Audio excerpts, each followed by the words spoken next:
Hey there, you're listening to the Light FM's Girl Talk podcast. My name is Carol. I'm Alicia. We can't hear you, Tricia. No, we really can't hear you. Hey, that's Tricia. Oh, there you are. Yes. Thanks for joining us. That's Tricia. We're so glad you're here, Tricia. Struggle with the technology. I'm telling you, I don't know. You are like the rest of us. One day it works, and the next day the rules have changed, and you don't know how to make it work. Yep. And that is why we get together around these microphones to discuss things, not technology, because Alicia's the smart one when it comes to technology. So Tricia and I would just sit here and go, if you know, it was go about mute. technology. But exactly. But today we're going to be discussing a topic that I think originated from, correct me if I'm wrong, but I think one of the Christian music artists that we played, one of the groups, members of the group, has kind of stepped away from the group and renounced his faith. And so what do you do when somebody you know or somebody you love walks away from their faith? And in the days that followed this announcement, I just sat back and watched social media and Christians at large, and there were such varied responses. Mm-hmm. It was a very well thought out, and not just like I'm mad at God and so I'm not going to be a Christian, or kind of, it was very well thought out. I can't remember the way you described it, Alicia, but it was so beautiful how you put it. You said it was painfully hard to read.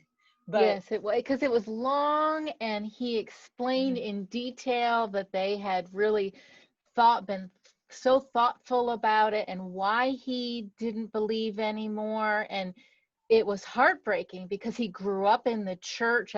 Was his dad a pastor? Yeah. So he had, he and his wife had to explain to their families that they no longer believe. And then I think of all of the listeners that we tend to put people like that up on a pedestal of like, oh, they're perfect, they worship God, they get us to all, and then when they don't believe, who else is going to now say, okay, well, if they don't believe, well, oh my gosh, maybe I shouldn't believe either. Right. So it was just devastating to read. So sad. Yeah. But it started us kind of kicking around the idea. We've all known people in our lives and in our worlds that have walked away from their faith. People who don't believe anymore. And how do you handle that? And what is the best way to handle it? I will tell you, I've had two experiences that came to my mind when we started talking through this. One, a very close member of our family who kind of walked away from their faith and made some choices that we didn't agree with. But you never stop loving those people. I think that's the first place I start. In the days that followed, a lot of people showed up on social media and, bashed them and said, oh, well, you could tell from their songs they weren't really believers, and tried to pick apart some of their songs and that kind of thing. And I really wanted to, in a loving way, put my arm around some of those people and say, have you taken the time to get to know them? Because I think if you take the time to get to know people, 9 times out of 10, they will tell you what the place they're hurting is. They'll tell you where sometimes it's because of people like me that they've left the faith. I mean, let's just be honest. Somebody's hurt them intentionally or unintentionally, or said something that sounded harsh to them, or they've misunderstood something. And I think that we as believers need to be really, really careful about how we respond to people who've seemingly walked away from the faith. We don't have all the answers. There's only one person who did, and his name was Jesus. And you're not even a close second. I don't know if that's a surprise, but I'm not either. And I think when people kind of renounce their faith, honestly, I think we all go through a crisis of faith at some point in our walk. I was going to say, like, how close are any of us or anybody that's listening from, they say like we're one paycheck away from being homeless. Yeah. Like, how close are we to not believing? How deep truly is our faith that, like, I think, oh, there's nothing that could make me not believe, Yeah. But I don't know, maybe one day if I'm not in the right space, could there be something that happens and I would be like, I mean, I don't see that happening, but I think for a lot of people it could be that they're not deep enough to if they're in that crisis and someone could convict them the other way. Well, and I think you have to get some of those foundational truths set, you know, so that when things don't turn out the way, because I've known people who, you know, have prayed and prayed and prayed for a friend or a family member or somebody they're close to who was sick. They didn't get better. And so they're like, I'm not doing this anymore because God didn't answer my prayer. Well, that's a problem in your theology, not in your God, you know? So I think there's a couple of different conversations. Tricia, you had something you want to share. I saw you kind of. Well, I was just thinking, you know, I hate to always turn it toward my own experience, but that's the only thing I can talk about. Yeah. But I remember when my mom died tragically in a car accident, and I'm thinking, wait a minute, what do I believe? How could a good God do this? We think we know what a good God should do, would do, what he would allow, what he won't allow. And then when something goes against that, it makes you stop. And like what you said, it's a crisis of faith. What do I believe? In my whole life, I would have told you, I grew up in a Christian home. I believe in God. I believe in heaven. I believe in the cross, the resurrection. I would have told you that. But when my mom died, I literally, for the first time in my whole life, this was 48 years old, I said to myself, where is my mom? Is there really a heaven? Because which she's is so crazy to think that you would even think, like, that's what I'm kind of talking about, like that you with that background would even have that thought. It's because it had never been put to the test before. That is how God works in the horrible hard. Yeah. It grows you in a way that you've never had to grow before. And my faith now, in a year and a half, 2 years beyond that, is so much stronger because I had to wrestle. I had to figure out what I believe about God. When his plan goes against my plan, what then? Yeah. And you don't get there until something hard happens. And it's a real wrestling. But I have found for me, it's staying in the fight, stay in the wrestling match. Because when you walk away, it's different. But when you're there and you're, if you're real, how is this happening? Why is this happening? And God will respond. I found that he brings people, he brings things. For me, Griefshare was huge because it laid it out for me and said, God is bigger than me. And so when God's plan is different than my plan, I have to decide to say, yes, I believe in your plan is going to be the best plan ultimately. But anyway, it's the wrestling of it. And you just don't get there. But I think a lot of people are afraid to allow the wrestling. They're afraid to even allow the question, is there a God? Like when you said that, you were like, whoa, how could you even have come up with that in your background? I'm like, well, I know I'm a bad girl for having that thought. No, I think we can have that thought and it will strengthen your faith. Otherwise, it's shallow. It's too shallow to make it. But when we hear about someone famous, someone we put on a pedestal who's walked away from the faith, it makes us go, ooh, should we be walking away from that? Like, oh, I can't even read what he said because maybe I'll agree with it. Do you know what I mean? Yeah. But you got to stay in there and wrestle it. You got to wrestle it out. Well, and I think with that statement too, you have to be able to like listen to it or read it. And this is someone you've totally agreed with 100% up until today. And then you read this and you have to stay true to what you know and be able to say, no, I think that's not correct.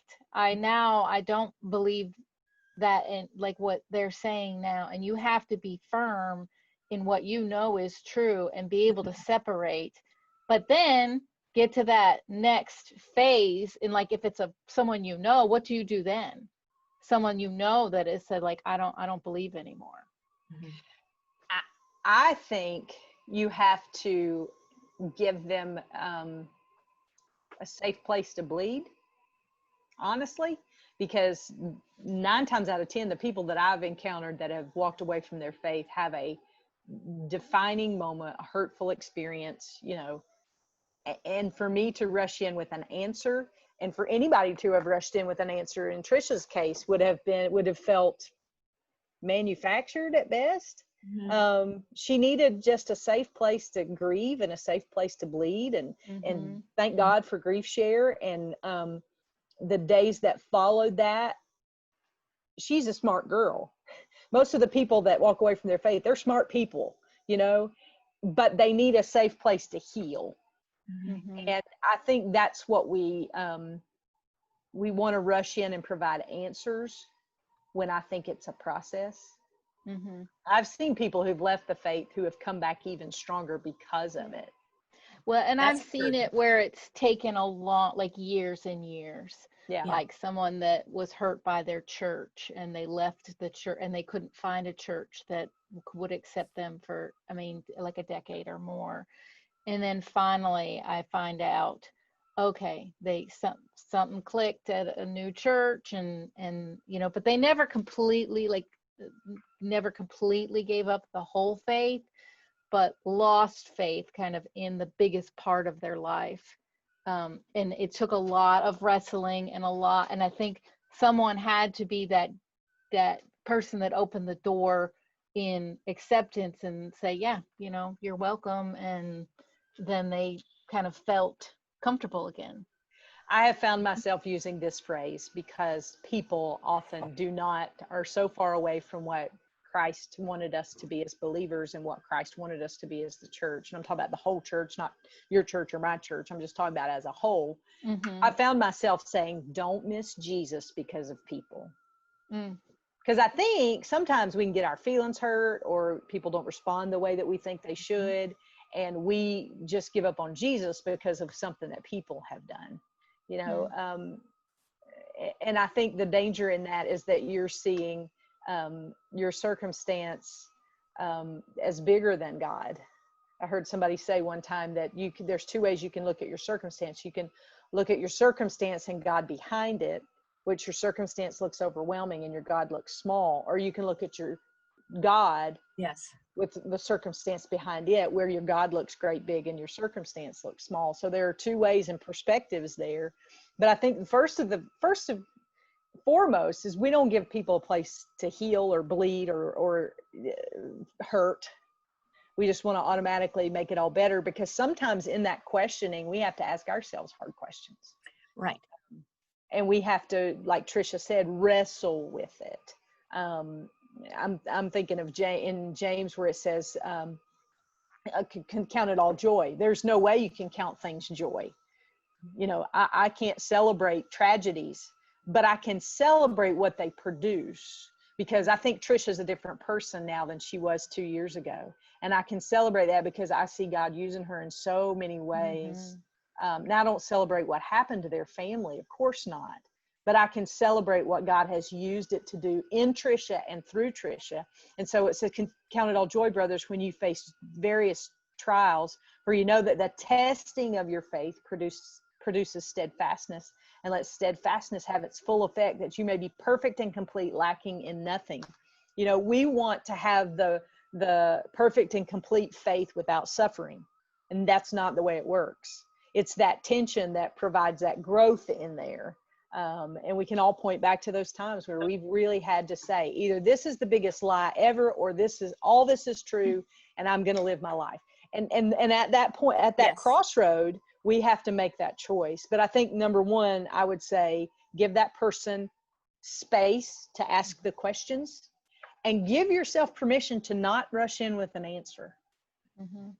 Because there are some questions that people ask that I think just hang out there. That's like, you just need to let them wrestle with that themselves. And you just need to say, you know, I love you. Yeah. And it's like going back to our last podcast, don't judge them.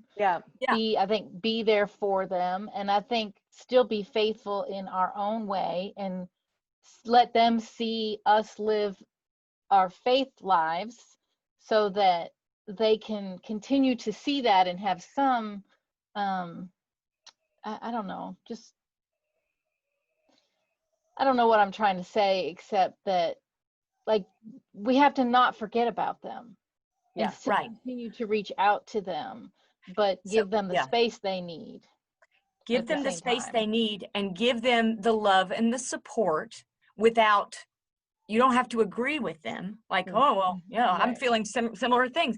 You can just love them and be with them and pray for them, because God will ultimately do the work. But you nailed it when you said you don't have to provide the answer, because guess what? We can't provide the answers to someone who's wrestling. They have to wrestle it out on their own, and God will give them the answer.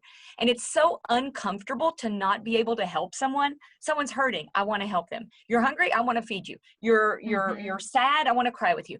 Yeah, but we can't do it for each other always in these environments. So we have to pray for each other, but give them that safe space, that place to heal. And I think it just comes from praying that God will give us a soft heart for that person and not want to fix them in a way that we can't. Only He can. Absolutely. Absolutely. I think it's all easy for us to sit back and say, if I was in that situation, I would respond this way, when that is not true, because you don't know how you would respond until you're in that situation. And so I think we said this in the last podcast too, there, but for the grace of God go I. We all could be in that situation and faced with a choice of which way to go. And I think that's why prayer and Bible study, and don't hear this from a judgmental standpoint, because it's not how I mean it at all. Because honestly, I've been a believer long enough to know the Bible inside and out, and I don't. So I have failed a lot in this. I feel like my prayer life is feeble at best. But I think that's why God built in these disciplines for us in our lives to kind of undergird us, so that I heard Chuck Swindoll say a long time ago, roots grow deep when the winds are strong. And that mental picture has carried me through a lot of things, that the times that we grow our roots down in Christ allow us to stand in those times when the waves, the wind and the waves kind of batter us and blow us to and fro. And I think that's why God put those in place, for those times of peace and calm, when we can strengthen our foundation, so that when the storm does come, we know that those truths are there to sustain us through whatever it is that we're going to go through. I'm talking about that from a personal standpoint, but I find that sometimes when people leave their faith, it's just because they have a inaccurate view of God. I know Chip Ingram did a series a couple of years ago, and I can't remember right now what it's called, but he basically broke down exactly who God is. I think it's God as He longs for you to see Him, or something like that. But he basically broke down session after session of who God is, and laying those foundational truths in your life. And it was so eye-opening for me, because sometimes we can just create a God form and make our own God, because our own God does what we want, right? Yeah. That's not God, right? No. And so of course we would give up on our God if our God doesn't do what we want Him to do. But that's not who God is. And having the truth of that foundation in place is so important, because when those tough times do come, you can go back to those truths and say, okay, God didn't answer my prayer like I prayed He would, but there must be a reason why. And I have to trust Him in that moment, that He knows better than me. He sees the whole picture, and He knows my life start to finish. And for some reason, He chose to answer in this way. And I may never know why, but do I trust Him in that moment to say, you're good and I'm not, and you know what's best for me? Yes. Those are those places I think we have to just stand. When we know how much God loves us, we can trust. We can trust. I heard an analogy once, like a little kid's trying to run across the highway or something, and his parent grabs him and jerks him back. It hurts a minute when the kid gets jerked back, but that's so he didn't run across the highway and get hit by a car. Yeah. we have to, the key for me has been understanding God's love for me. If I can understand God's love for me, then I can trust that everything is going to work out. Even if it doesn't make sense in the moment, even if it doesn't jibe with what I think God should do, just like what you said, we can still trust it. And for me, I realized it comes down to understanding the cross. The cross has to be bigger in my life to understand suffering. If I understand that God did this for me, that Jesus sacrificed for me, that this is freedom for me, then I can absorb the suffering. I can absorb the pain. Lisa Turkhurst told a story about she had this terrible pain and she was praying for God to take the pain away. Please take the pain away. Well, he didn't. You know, it was high. So she went to the hospital. They did some tests. They couldn't figure out what was going on, but the pain was still there. And she's like, God, this hurts so bad. I mean, like really hurts. She's praying, please heal me from this pain. The pain didn't go away. They were going to release her, but they didn't because the pain was still there. Another doctor came in and did one final test and found out that some part of her was about to rupture. And if they'd sent her home, she would have died. The pain kept her in the hospital and allowed them to find out what was going on and save her life. The pain saved her life. We want the pain to go away, but the pain's there serving a purpose, perhaps. But we can't tell people that when they're in the middle of it. We just have to love them and tell them God will always come to an honest doubter. So just encourage them. Take your doubts to God. You know, even if they've walked away from the faith, tell them, just, you know, yell at the ceiling if you want to. God will answer that. But in the middle of it, it's hard. So, yeah. Yeah. Powerful stuff. Powerful stuff. Pain is an indicator. That's good stuff right there. Hey, we don't have all the answers and we don't expect you to either. Obviously. It is painful when somebody you know walks away from the faith, but it is not hopeless. Let me say that again. It is painful when somebody walks away from the faith, but it is not hopeless. And if we can pray for somebody in your life, would you email us? You can do that by sending us an email at girltalk@thelightfm.org. And I promise you, this is a praying group of girls. We know how to pray. We know how to get before God. And we would love to join you, to come alongside you, even to pray for you and how you move ahead in the days ahead.